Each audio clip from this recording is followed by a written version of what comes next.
High to all, welcome to Englishman Academy. আমি তোমাদের প্রিয় আলোক স্যার আবার চলে এসেছি তোমাদের নতুন একটা ক্লাস নিয়ে।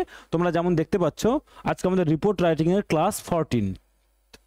আজকে আমাদের ডে 14, রিপোর্ট রাইটিং এর ক্লাসও 14। ওকে, আজকে আমাদের স্যার ডে 14। কতদিনের সিরিজ চলছে বলো? 32 ডেজের একটা সিরিজ চলছে, 32 দিনের একটা সিরিজ চলছে, তাই না? এই 32 দিনের সিরিজের আমাদের ডে 14 আজকে। গুড আফটারনুন সবাইকে। চলো শুরু করা যাক। রিপোর্ট রাইটিংয়ে কী হচ্ছে?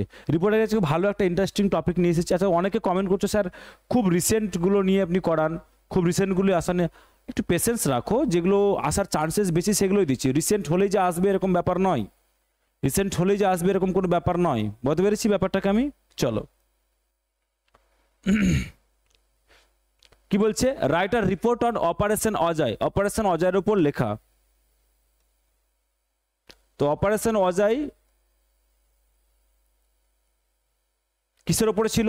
ইভাকুয়েশন। ইভাকুয়েশন মানে উদ্ধার কার্য। কোথা থেকে? অফ ইন্ডিয়ানস, ভারতীয়দের, ফ্রম কনফ্লিক্ট জোন, যেখানে ওয়ার জোন বলতে পারো। কনফ্লিক্ট জোন মানে ওয়ার জোন বলতে পারো। কোথায়? অ্যাব্রড, বিদেশের মাটিতে, যেখানে ভারত যুদ্ধ চলছে সেরকম জায়গা থেকে ভারতীয়দের উদ্ধার কার্যের একটা অপারেশন। সেই অপারেশনটার নাম স্যার অপারেশন অজয়। এই অপারেশন অজয় কোথায় হয়েছিল স্যার? অপারেশন অজয় হয়েছিল আমরা জানি কোথায়? ইসরায়েল ওয়ার জোন, ইসরায়েলে হয়েছিল, তাই না? সেজন্য কি নাম দিয়েছি? Operation Ajay India swift and safe evacuation. Swift মানে যত তাড়াতাড়ি, কুইক। সুইফট মানে কুইক অ্যান্ড সেফ ইভাকুয়েশন, উদ্ধার কার্য। কোথা থেকে? From India Israel's war zone, ইসরায়েলের যুদ্ধক্ষেত্র থেকে অপারেশন অজয়। এটা তার একটা সুন্দর করে হেডলাইন দিলাম স্যার। এটা স্যার কি আমাদের হেডলাইন?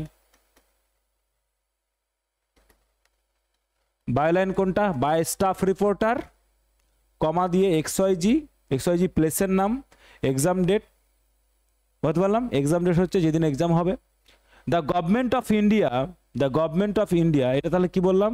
সেটা হচ্ছে আমাদের বাইলাইন। এইটুকুটা কি স্যার? Introduction, intro. এখান থেকে কি শুরু হলো বলো? এখান থেকে শুরু হলো স্যার বডি পার্ট। এখান থেকে কি শুরু হলো স্যার? Body part. এটা ইন্ট্রো পার্ট, এটা বডি পার্ট। ইন্ট্রোডাকশন আমরা কি দিই? কোথায় হয়েছে, কখন হয়েছে, কি হয়েছে, শর্টে বলে দিই, তাই না? তাহলে government of India launched operation Ajay on 11 October 2023। তাহলে ভারত সরকার অপারেশন অজয় লঞ্চ করেছিল কত সালে? 2023 সালের 11 October. In response to the Hamas attack on Israel. Hamas যে অ্যাটাক করেছিল কোথায়? ইসরায়েলে। কখন? Starting 7 October 2023। The ministry of MEA মানে হচ্ছে ministry of external affairs established a 24-hour control room in new Delhi. তাহলে মিনিস্ট্রি অফ এক্সটার্নাল অ্যাফেয়ার্স, বিদেশ মন্ত্রক কি করেছিল? 24 ঘন্টার জন্য, 24 ঘন্টা খোলা আছে এরকম একটা কি করেছিল বলো? কন্ট্রোল রুম তারা চালু করেছিল। কোথায়? দিল্লিতে। And Indian missions in Tel Aviv. এবং এই যে এর মিশন কোথায় চলেছিল? Tel Aviv. And Tel Aviv একটা জায়গার নাম, একটা দেশের নাম। And Ramallah. এটা শুধু যে দিল্লিতে হয়েছিল তা নয়, তেল আবিব এবং রামাল্লাতেও এরকম একটা কন্ট্রোল রুম চালু করা হয়েছিল, অ্যাক্টিভেট করা হয়েছিল। কোথায়? 24/7 helplines to assist the Indian nationals. যারা ভারতীয় নাগরিক তাদের জন্য, তাদের হেল্পলাইন হিসাবে নিউ দিল্লিতে একটা কন্ট্রোল রুম করা হয়েছিল, ভারতীয়রা যাতে কানেক্ট করতে পারে খুব ইজিলি। আর তেল আবিব আর রামাল্লা এই দুটো প্লেসেও কি করা হয়েছিল স্যার? এই দুটো প্লেসেও একটা 24/7 এর একটা হেল্পলাইন সেন্টার খোলা হয়েছিল। তাহলে কি বললো যে অ্যাটাকটা কোথায় হয়েছিল, কখন হয়েছিল, তার জন্য কি করেছিল, এটা আমরা ইন্ট্রোডাকশন পোর্শনে দিয়ে দিলাম। এবার ডিটেল ব্যাপারটা বলবো কি হয়েছিল না হয়েছিল, তাই না? বলছে under the operations first 6 special charter flights between 11 to 14 October 2023 India evacuated 1309 Indian nationals. বলছে যে এই অপারেশনের আন্ডারে, বলছে আন্ডার দ্য অপারেশনস ফার্স্ট, বলছে এই অপারেশনের আন্ডারে অধীনে কি করা হয়েছিল? First 6 special character flights, charter flights. এই প্রথম 6টা কি হয়েছিল স্যার? চার্টার ফ্লাইট এই চার্টার ফ্লাইট কি করা হয়েছিল, চালানো হয়েছিল কোথায়, 11 থেকে 14 অক্টোবর 2023-এর মধ্যে। ইন্ডিয়া ইভ্যাকুয়েটেড 1309 ইন্ডিয়ান ন্যাশনালস, এবং এই 6টা চার্টার ফ্লাইট চালানোর ফলে তারা ভারত কি করতে পেরেছিল, ইভ্যাকুয়েট করতে পেরেছিল, ইভ্যাকুয়েটেড V2 কি করতে পেরেছিল, উদ্ধার করতে পেরেছিল কতজনকে, 1309, তার মানে 1309 জনকে ভারতীয় নাগরিককে কি করতে পেরেছিল, উদ্ধার করতে পেরেছিল। 14 OCI card holder, overseas card holder যারা ছিল, আচ্ছা এগুলো কি ওভারসিজ কার্ড হোল্ডার কি, এগুলো পলিটি ক্লাসে পড়ে নিও। তাহলে ওভারসিজ কার্ড হোল্ডার যারা, তাদেরকে কি করা হয়েছে স্যার, তাদেরকে উদ্ধার করা হয়েছিল। অ্যান্ড 20 নেপালি সিটিজেন এবং 20 জন নেপালি যারা নেপালের বাসিন্দা বা নেপালের নাগরিক, তাদেরকে উদ্ধার করা হয়েছিল ফ্রম ইসরায়েল থেকে অ্যাট গভর্নমেন্ট এক্সপেন্স, মানে সরকারের খরচে, অ্যাট গভর্নমেন্ট এক্সপেন্স মানে সরকারের খরচেই।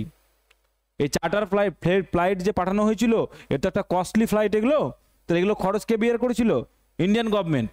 The first flight on 12 to 13 October carried 211 adults, বলছে যে প্রথম যে ফ্লাইটটা সেটা কি হয়েছিল, 12 থেকে 13-এর মধ্যে চালানো হয়েছিল, সেটা কি কতজনকে নিয়েছিল, 211 জনকে।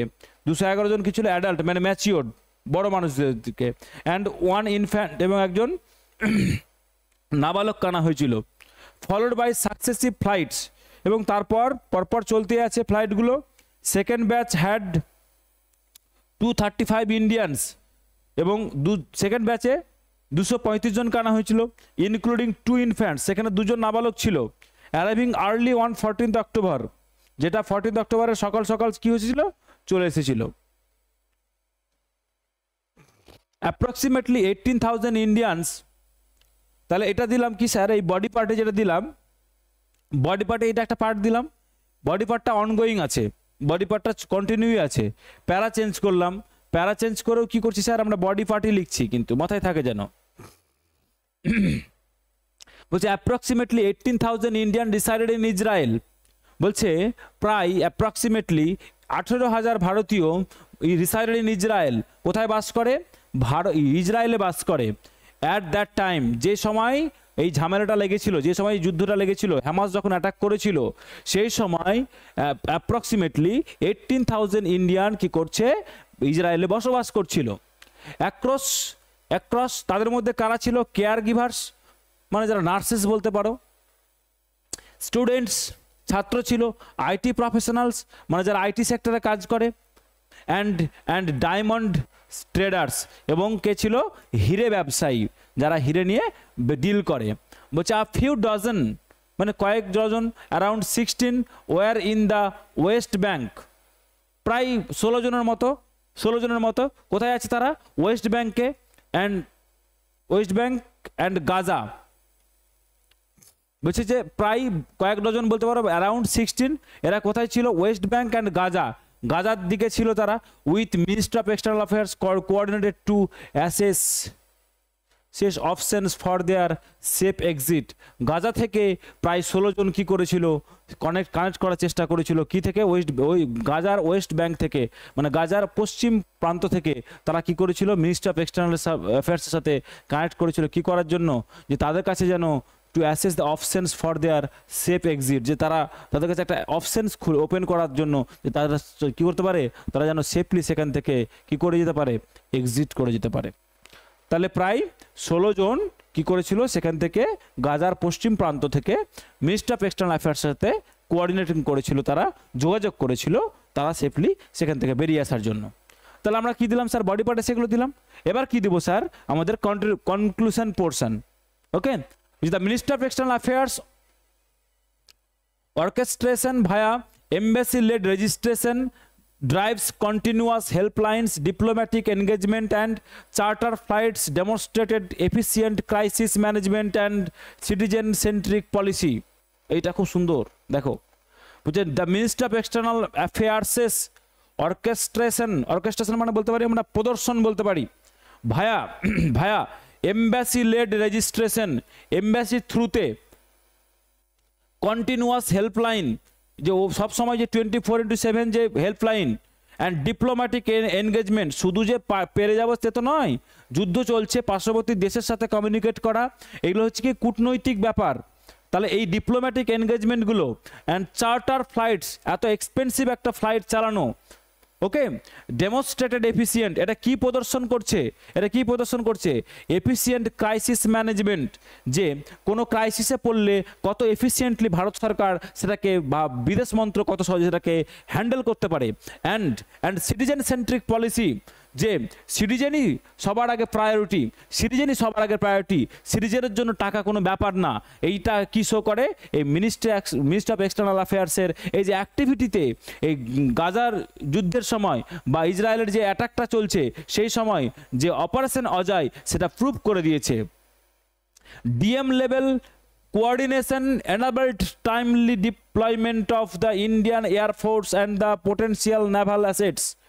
বলছে ডিস্ট্রিক্ট ম্যাজিস্ট্রেট লেভেলের যে কোঅর্ডিনেশন, বলছে যারা যে জেলা থেকে আছে সেখানে তারা ডিস্ট্রিক্ট ম্যাজিস্ট্রেটের সাথে কোঅর্ডিনেশন করেছে, যোগাযোগ করেছে, এবং enable timely deployment of Indian forces, এবং সময়ের সাথে সাথে কী করেছিল তারা, যে ভারতের যে এয়ারফোর্স এবং বলতে পারো পোটেন্সিয়াল নেভাল অ্যাসেটস, আমাদের এয়ার শিপে করে অনেকে নিয়ে, শিপে করে অনেকজনকে জাহাজে করে আনা হয়েছিল, হ্যাঁ, বাই সি বলতে পারো। অপারেশন অজয় রিয়াফার্মস, এটা নিশ্চিত করেছিল কি ইন্ডিয়াজ কমিটমেন্ট, ইন্ডিয়ার প্রতিশ্রুতি কিসের প্রতি? টু সেফগার্ডিং, মানে রক্ষা করা কিসে? It's diaspora. ডায়াসপোরা বলতে যারা ভারতীয় কিন্তু থাকছে কোথায়? যারা থাকছে বাইরে বিদেশে, ভারতের সেখানে ইনকাম করে ভারতেরটা কি ফরেন কারেন্সি পাঠাচ্ছে, তাদের কি বলছে? ডায়াসপোরা। অ্যান্ড আন্ডারস্কোর্স, এবং কি করছে ministry of external affairs proactive crisis response mechanism, এবং কি করছে স্যার আমরা দেখতে পাচ্ছি যে মিনিস্ট্রি অফ এক্সটার্নাল অ্যাফেয়ার্সের একটা প্রোঅ্যাক্টিভ, মানে আরও বেশি অ্যাক্টিভের থেকে আরও প্রো ভার্সন, আরও বেশি অ্যাক্টিভ, কুইক অ্যাক্টিভ, হ্যাঁ। ক্রাইসিস রেসপন্স মেকানিজম, তারা ক্রাইসিসটা কত খুব সুন্দরভাবে হ্যান্ডেল করতে পারছে, এটা আমরা এখান থেকে কি প্রদর্শিত হয়েছে কিসে? এই through the operation Ajay, through the operation Ajay, তাই না? এটাতে কি দিলাম স্যার? একটা পজিটিভ ভাইবস দিয়ে শেষ করলাম। এটা তাহলে কি স্যার? কনক্লুশন। এটা কি সালে তাহলে আমাদের কনক্লুশন। ক্লিয়ার হয়েছে? ব্যাপারটা ক্লিয়ার হয়েছে? আশা করি হয়ে গেছে। চলো এবার দেখবো আমরা যে আমাদের যে পোর্শনটা আমাদের যেমনভাবে দেখা দরকার, যে স্যার আপনি সাবজেক্ট ভার্ব তো বললেন না, টেন্স তো বললেন না, কি করে বুঝবো?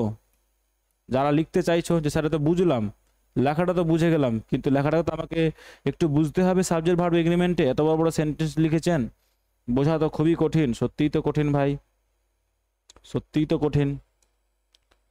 না বলে দিলে তো হবে না। টেনশন नहीं लेने का।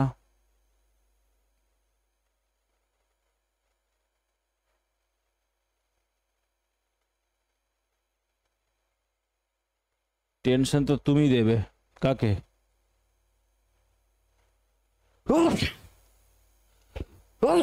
সরি, রিপোর্টকে দেবে যে এত কঠিন আসার পরেও তুমি কি করে সুন্দর করে লিখে আসতে পারছো, তাই না? এক্সামিনারকে টেনশন দেবে, বাহ যে ছেলেটা তো খুব সুন্দর লিখেছে। চলো চলো, দ্য গভর্নমেন্ট অফ ইন্ডিয়া লঞ্চটা কি sir? Verb, V2 simple present. কি লঞ্চ করেছিল? Operation Ajay. Object the government of India, subject. কখন করেছিল? এই যে অক্টোবর। তাহলে স্যার টাইম। কিসের জন্য করেছিল? In response to the Hamas attacks. কোথায় করেছিল? কোথায় করেছিল? ইসরায়েলে।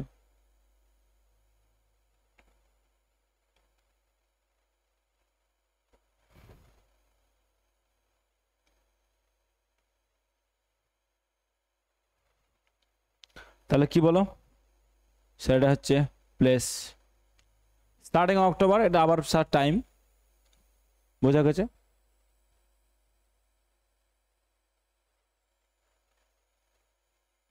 বোঝা গেছে? তাহলে subject verb object, subject verb object. Clear হয়ে গেছে? সিম্পল পাস্টে। The ministry of external affairs, এটা কি স্যার আমাদের? Subject. Established, sir verb V2 simple পাস্টে। আর 24 আওয়ার, এই যে 24 আওয়ার কন্ট্রোল রুম, এটা অবজেক্ট। কোথায় করেছে? নিউ দিল্লিতে করেছে। প্লেস অ্যান্ড ইন্ডিয়ান, এবং আর এবং কোথায় আরও কোথায় কোথায় করেছে? তেল আবিবেও করেছে, রামাল্লাতে করেছে। হ্যাঁ, এগুলো কি স্যার? এগুলো হচ্ছে আমাদের অবজেক্ট।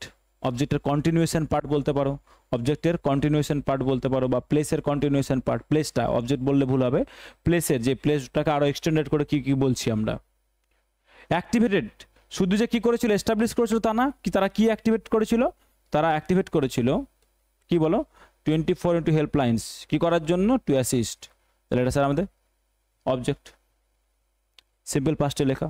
চলো নেক্সট দেখো, under the operations first 6 special character, sorry আবার ক্যারেক্টার বলছি কেন, এটা চোখের মধ্যে ভুল দেখা যাচ্ছে। বলছে under the operations first 6 special charter flights October Indian evacuated. তাহলে এই যে এইটুকুটা স্যার কি? এই যে এখান থেকে এইটুকুটা স্যার কি? এখান থেকে স্যার হচ্ছে ফ্রেজ। কি স্যার এটা? ফ্রেজ। ইন্ডিয়া, ইন্ডিয়া স্যার কি এখানে? India sir subject, evacuated sir কি? Evacuated sir verb V2. কতজনকে ইভ্যাট করেছে? 1309 Indian nationals sir object. Okay চলো আর কি? ওই ওটার extended version, 14 OCI card holders and 20 Nepali citizens from Israel at government expense, এগুলো সব কি ওই অবজেক্টের continuation part. The first flight on এত অক্টোবর, এই যে এখান থেকে এটুকুটা স্যার কি? এখান থেকে এটুকুটা স্যার কি আমাদের? এখান থেকে এটুকুটা স্যার সাবজেক্ট। এটা কি স্যার? সাবজেক্ট। এটা কি করেছিল? ক্যারিড ভি2। কি ক্যারিড করেছিল বলো? 211 অ্যাডাল্টস স্যার অবজেক্ট। এখান থেকে কন্টিনিউশন অবজেক্ট পার্টটা, কন্টিনিউশন চলে যাচ্ছে, অ্যাড অন করে করে যাচ্ছে, ফ্রেজগুলো অ্যাড অন করে যাচ্ছে। বোঝা যাচ্ছে? হলো কি স্যার? সবগুলো ফ্রেজটা ওই যে অবজেক্ট পোর্শনটাকে ফ্রেজ অ্যাড করে করে এক্সটেন্ড করা হচ্ছে। ক্লিয়ার? চলো নেক্সট দেখো। নেক্সট বলছে অ্যাপ্রক্সিমেটলি 80,000 ইন্ডিয়ানস রিসাইডেড। এখান থেকে এটুকুটা স্যার কি? সাবজেক্ট। রিসাইডেডটা কি স্যার? এই যে রিসাইডেডটা কি স্যার? ভার্ব। কোথায় বাস করছে? ইসরায়েলে, অ্যাট দ্যাট টাইম, সময়কে বলছে। তাহলে place and time, place and time, place time, object নেই। ওকে, এবং তাদের মধ্যে কি ছিল স্যার? তাদের মধ্যে ছিল এই যে এটাকে কন্টিনিউশন, এগুলো সব ফ্রেজ কমা কমা কমা দিয়ে স্যার কি বসানো হয়েছে? বসিয়ে দেওয়া হয়েছে। বলছে আ ফিউ ডজন, বুঝে এদের মধ্যে, এই যে এদের মধ্যে, এটা কি স্যার আবার সাবজেক্ট। এটা একটা আলাদা ক্লজ স্যার। ওয়ার, এটা sir verb V two of continuous নয় কিন্তু, সিম্পল পাস্ট।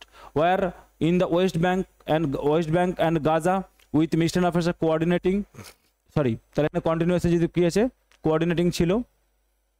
তাহলে এটা স্যার হেল্পিং ভার্ব, এটা স্যার আমাদের মেন ভার্ব। তারা কি করেছিল? কানেক্ট করেছিল। কি করেছিল?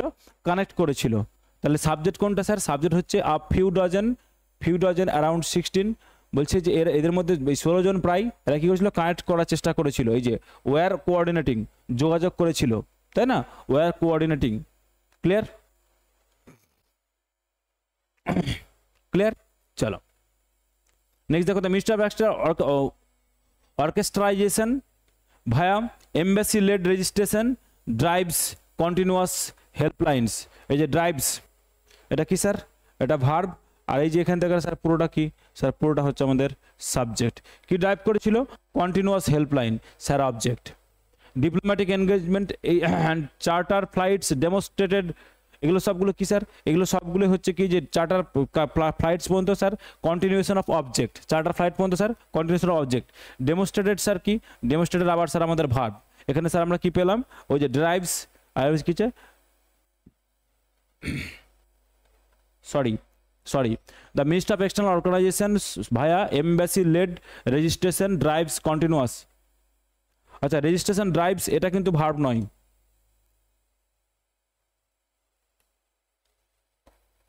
এই যে the Ministry of External Organization via embassy led registration drives continuous helplines diplomatic engagement and charter flights, এই সবগুলো স্যার এখান থেকে এইটুকুটা স্যার পুরোটা কি? পুরোটা হচ্ছে আমাদের সাবজেক্ট পোর্শন। পুরোটা কি sir? Subject portion. Okay, actually subject কোনটা? The ministry of external affairs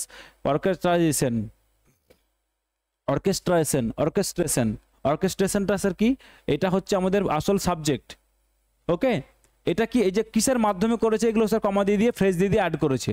R verb কোনটা স্যার? এইটা ভি2 সিম্পল পাস্টে। এটা কি প্রদর্শন করেছে?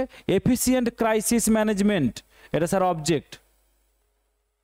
ওকে অ্যান্ড সিটিজেন সেন্ট্রিক পলিসি, এটা স্যার অবজেক্টের কন্টিনিউয়েশন। ডিএম লেভেল কোঅর্ডিনেশন, এই যে ডিএম লেভেল কোঅর্ডিনেশন স্যার কি সাবজেক্ট, এনাবেলড স্যার কি enabled sir verb V2 simple পাস্টে কি করেছিল, timely deployment of Indian forces. Okay এখানে অবজেক্ট নেই। ওকে অ্যান্ড অপারেশন অজয়, তাহলে স্যার এটা কন্টিনিউয়েশন পার্ট, কোনো সেন্টেন্সের কন্টিনিউয়েশন পার্ট, অবজেক্ট না থাকলে স্যার কি বলতে পারি sir continuation part. Operation Ajay reaffirms Indian commitment to safeguarding the diaspora and, এই যে রিঅ্যাফার্মস নিশ্চিত করেছে, নিশ্চিত করেছে কি করেছে বলো, এই যে অপারেশন অজয় এটা স্যার সাবজেক্ট, এটা স্যার কি verb. India's commitment to safeguarding its diaspora and proactive crisis responses, তাহলে কি কি আর রিফর্মস করেছে এখান থেকে, এই যে India's commitment to safeguarding the diaspora and underscores Minister of External proactive crisis responses mechanism, এটা পুরোটা স্যার কি, এই পুরোটা স্যার আমাদের হচ্ছে অবজেক্ট পোরশন, পুরোটা স্যার আমাদের কি অবজেক্ট পোরশন। ক্লিয়ার হয়েছে?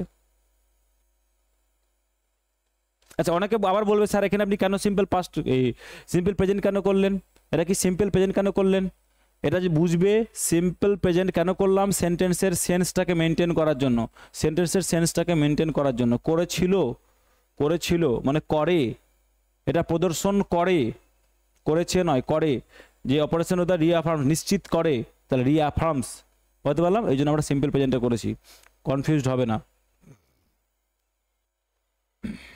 চলো দ্যাটস অল, এই হচ্ছে তোমাদের রিপোর্ট রাইটিংয়ের ক্লাস 14।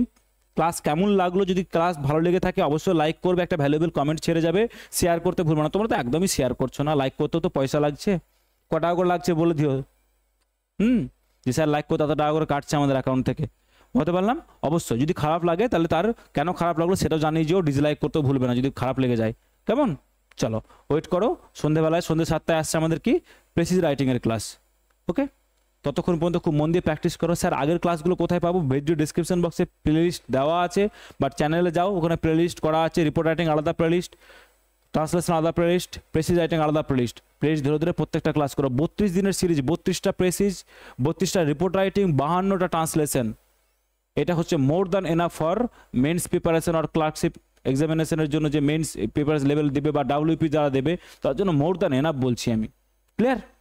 যদি মনে হয় স্যার লিখছি, পিডিএফটা আমার চেক করে দিলে ভালো হতো, পাঠাও এই নম্বরে 8145803657, এই নম্বরে কী করো পিডিএফ করে সেন্ড করে দাও। পিডিএফ ছাড়া পাঠাবে না, চেক করা যাবে না। ক্লিয়ার? টাটা।